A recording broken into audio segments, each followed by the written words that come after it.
Hello guys, thank you for watching my YouTube channel. If you're new, welcome to my channel. If you have not subscribed, please click the button below and give me a thumbs up if you like it. Uh, Today I want to talk about how my mother was accused of killing my dad when my dad died. It was back then in 2007. My father fell sick for quite some time. 2006, he fell sick. He had a stroke, so he was paralyzed to one side of the body. But after he was treated, and it was getting better every day, but after some time, late 2007, he became again sick. He had the problem with urinating, sorry, urinating, so he couldn't go to susu. But it was treated and then it was okay. But then it was getting every time, because he was old, he was getting every time sick often, and then it became worse on the late 2007, around Christmas time, December. So he became more sick. Then he died January.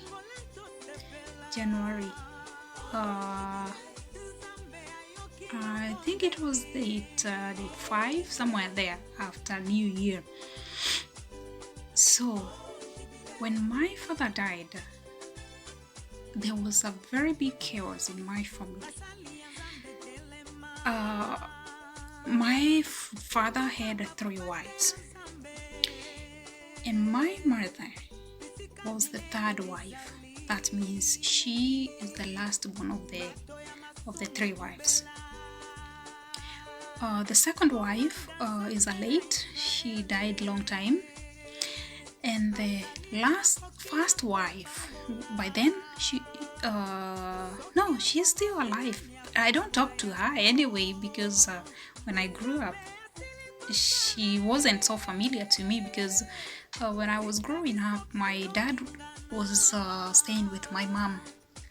So those who know the extended family, how it is, you will know that those damn days, for those men who used to have 2 or 3 wives or 4 wives, they would stay to the favorite or the best wife, or the one who cares about him most.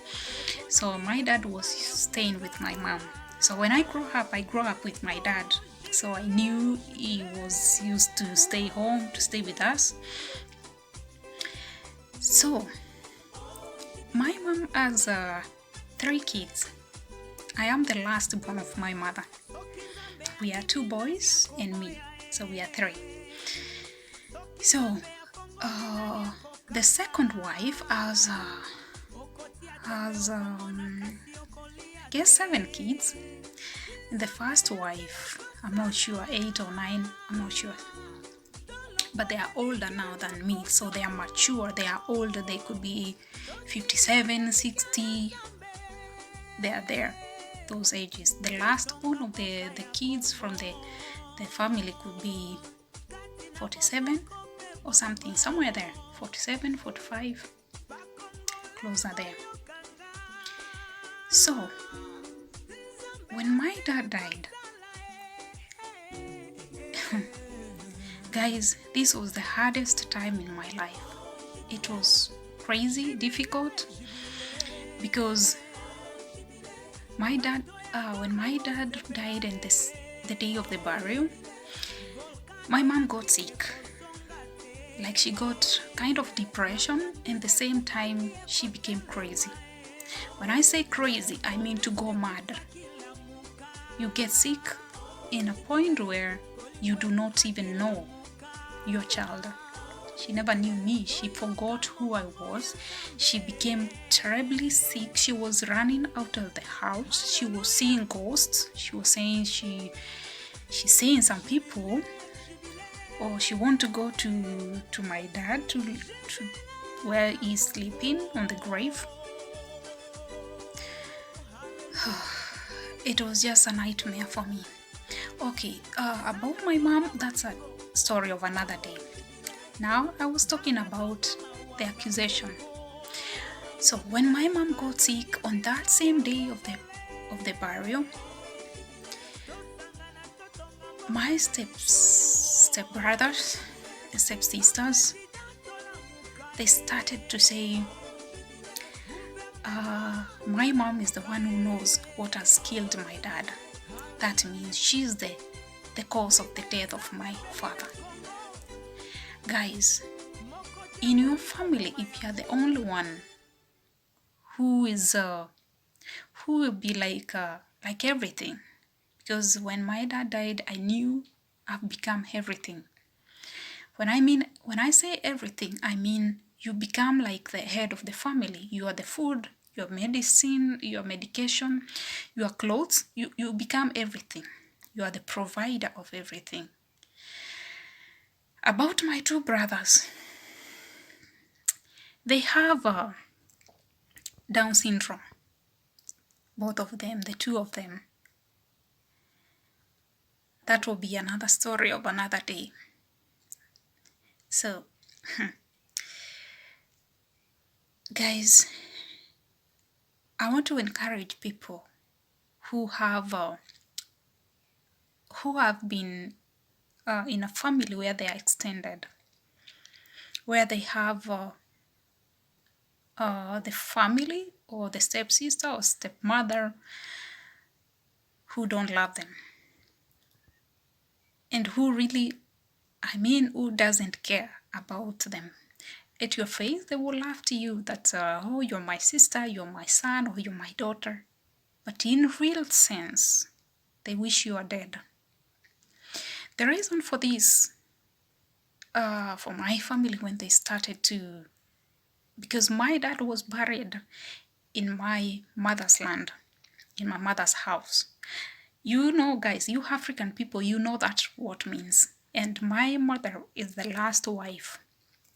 So you can imagine how it annoyed the first wife kids and the second wife's kids. You can imagine how they got so much annoyed by this. In fact, the first wife, by then, she came with a letter from some office, I don't know, from chief or from somewhere, that she need the body of my dad to go and bury in our village, because she lived in another far town. But what my dad did was that he had already said that he want to be buried to my mother's house. And the best thing he told some of his kids, and because of this, they never wanted to get the curse. African people, we do know that we do believe there's a curse from the parents. So this is what I think saved a lot of chaos. So the wife of my dad, when he came that time to come for the body, she was not allowed. So the stepbrothers, they told her, no, our dad said he want to be buried here. So what happened is that we finished the burial. My mom was already sick. She didn't know what was happening around. So I was the only one who knew what was going on. And I was the one who was going to care about everything. You know, that time when people, they are gone after the burial, everybody is gone, and now you are left with your family. And they are left there because they need now the title deeds for the land. My dad left a very big land for me. The land for my mom is kind of 60 acres. 60 hectares. So you can imagine, It's a quite big land. But in that land, he left my stepbrother from the second wife. So he was living with us. He has some 6 acres, maybe 5, I'm not sure. It was given by my dad. But then he was not satisfied because there was a big chaos when my dad was writing will. He never gave him anywhere. That land where he was, he gave to his wife. So he gave to the wife of my stepbrother. So we are through with the burial process and everything was done. But then it came dramatic when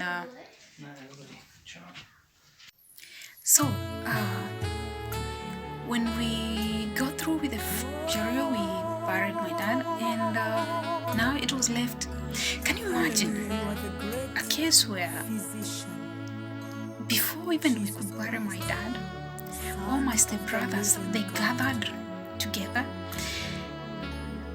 and I remember they were sitting behind. We have a big house, so they were seated next to the house, somewhere there's kind of a small forest or a bush. There's kind of something like a bush. So they were seated there, and then they called me. They told me, Maria, we need the documents for the land. My dad, the smart thing I love my dad with, he really knew that this was going to get dirtier than we ever thought. It was like a dirty game. They wanted to play with me. So they called me, they asked me for the title deeds. They want me to give them. But because my dad had written that when he would die, I should be given the will. The will which he wrote, and the title I was also given for those from my stepbrothers, and they have a land where they're living far another city, let's say, another town, very far.